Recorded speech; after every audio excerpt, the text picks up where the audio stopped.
दिनांक 25 मार्च को विष्णुगढ़ थाना अंतर्गत कुसुम्भा गांव में एक बच्ची का शव बरामद किया गया था, जो कि एक दिन पहले ही 24 मार्च को मंगला जुलूस के दौरान मिसिंग हो गई थी।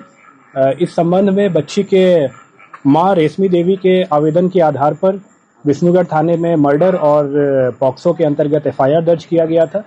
मामला चूंकि काफ़ी गंभीर था और इस केस में करीब करीब किसी प्रकार का कोई आई विटनेस और कोई परिवार की तरफ से भी कोई स्पष्ट बताया नहीं जा रहा था, इसलिए पुलिस के द्वारा सभी पहलुओं पर काम किया गया। विभिन्न प्रकार के टेक्निकल एविडेंसेस पे काम किया गया, कई प्रकार के फॉरेंसिक एविडेंसेस कलेक्ट किए गए, कई लोगों से पूछताछ किया गया जो कि किसी न किसी रूप में हमें कोई इन्फॉर्मेशन दे सकते थे। सभी से पूछताछ किया गया। अंततः पुलिस के द्वारा इस घटना में सम्मिलित 3 व्यक्तियों को आइडेंटिफाई किया गया और मर्डर कब और कैसे हुआ ये हम लोग अनुसंधान के दौरान पता कर पाए।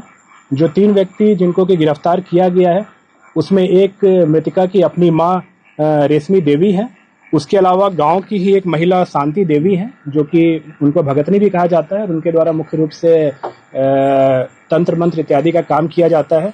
और तीसरा व्यक्ति इसमें जो शामिल था वो था भीमराम। ये तीनों एक ही गांव के रहने वाले थे।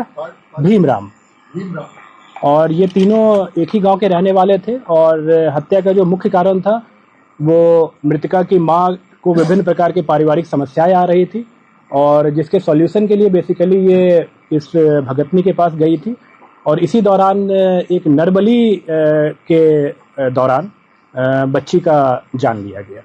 और 3 व्यक्तियों को जैसा कि मैंने बताया गिरफ्तार किया गया है और इन तीनों के खिलाफ बहुत जल्द हम लोग पुख्ता सबूतों के आधार पर चार्जशीट सबमिट करेंगे और प्रयास करेंगे कि इनको कठोरतम दंड मिले।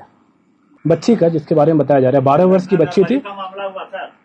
हाँ जी बिल्कुल।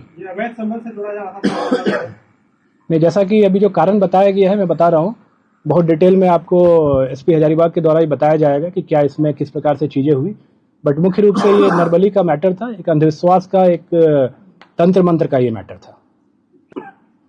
डिटेल में आपको एसपी बताएंगे कि किस प्रकार से इसमें चीजें जो है वो कैसे कैसे घटना को अंजाम दिया गया था, कैसे बच्ची की जान ली गई थी और किस प्रकार से घटना को अनावश्यक रूप से एक अलग रंग देने के लिए खास करके जो भीमराम का मैंने नाम लिया उसके द्वारा इसमें पूर्ण रूप से प्रयास किया गया था। इसके बारे में डिटेल में आपको बताया जाएगा।